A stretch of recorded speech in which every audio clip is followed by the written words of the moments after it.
Hi hello नमस्कार सर्वांना, स्वागत आहे तुमचं माझ्या यूट्यूब चॅनलवर. तर चला, आज आपण चकली फ्लेवरचे धपाटे करणार आहोत. तर चला सुरुवात करूयात. एक कुकर घ्यायचा आहे. कुकरमध्ये 4 बटाटे मी धुवून स्वच्छ घेतलेले आहेत. त्याच्यामध्ये आता पाणी टाकायचं आहे पुरेसं आणि कुकरचं झाकण लावून कुकरचे 3 शिट्ट्या करून घ्यायच्या आहेत. आता हे बघा, कुकरच्या शिट्टी वगैरे करून घेतलेली आहे. 3 बटाटा छान शिजला गेलेला आहे, सोलून वगैरे कट करून घेतलेला आहे. आणि आता एका मिक्सरच्या भांड्यामध्ये काढून घ्यायचा आहे सगळा बटाटा. धपाटे खूप चविष्ट असे होतात आणि करायलाही सोपे आहेत. आणि जरा वेगळे असं काही करायचं असेल तर नक्की हा पदार्थ तुम्ही ट्राय करा. आता हे बघा, बारीक करून घेतलेला आहे बटाटा आणि त्यामध्ये आता थोडंसं पाणी टाकायचं आहे. साधारणतः अर्धा कप पाणी टाकायचं आहे आणि परत फिरवून घ्यायचं आहे. अति स्मूथ अशी पेस्ट करून घेतलेली आहे बटाट्याची. दाखवते, हे बघा या पद्धतीने. आता एक पत्रट भांडं घ्यायचं आहे आणि त्यामध्ये हे सगळी पेस्ट काढून घ्यायची आहे बटाट्याची. हे बघा, हे सगळी पेस्ट काढून घेतलेली आहे. आता यामध्ये थोडे मसाले ॲड करूयात. आता हे बघा, सर्वप्रथम 2 चमचे पांढरे तीळ आहेत. साधं मीठ आहे, चवीनुसार टाकायचं आहे. आणि हिंग टाकलेला आहे पाव चमचा. चाट मसाला अर्धा चमचा टाकायचा आहे. काळी मिरी पूड टाकायची आहे. आता काळं मीठ टाकायचं आहे पाव चमचा. हळद पावडर पाव चमचा टाकलेली आहे. आता लाल मिरची पावडर टाकायची आहे. तुमच्या आवडीनुसार कमी जास्त करू शकता. मी 1.5 चमचा टाकलेली आहे. आणि धने पावडर 1 चमचा टाकायची आहे. आणि ओवा शेवटला टाकलेला आहे. अर्धा चमचा ओवा टाकायचा आहे. आता हे आणि त्याच्या आधी बेसन पीठ टाकायचं आहे 2 चमचे.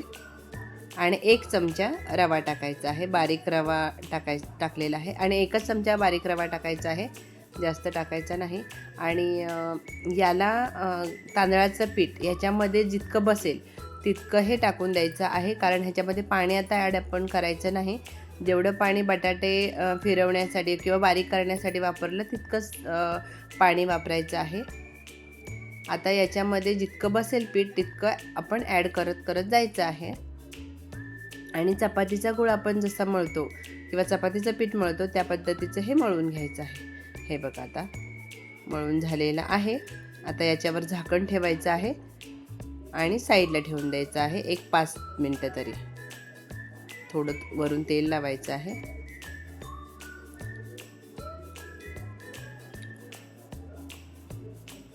आणि थोडं असं झाकून ठेवायचं आहे 5 मिनटासाठी. हे बघा, आता 5 मिनटं झालेले आहेत. आता पीठ असं सॉफ्ट झालेलं आहे. आता बघा, कांदा, आलं आणि कोथिंबीर एका ताटामध्ये चिरून घेतलेली आहे. आता पोलपाटावर बटर पेपर ठेवलेला आहे. जर तुमच्याकडे बटर पेपर नसेल तर साधा कॉटनचा कपडा घ्यायचा आहे. त्यामध्ये कांदा,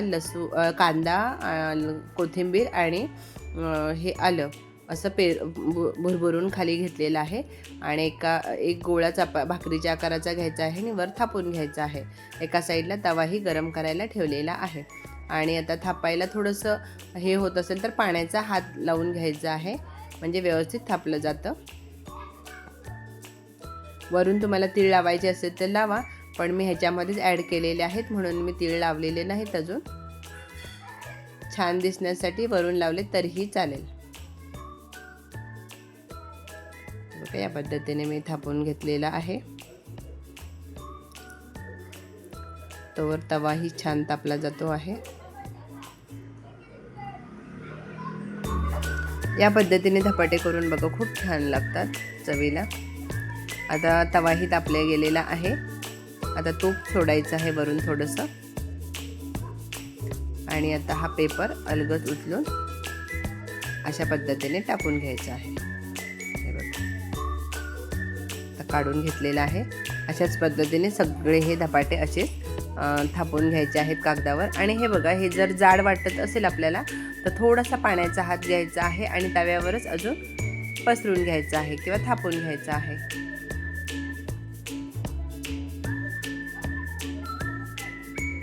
आता हे बघा,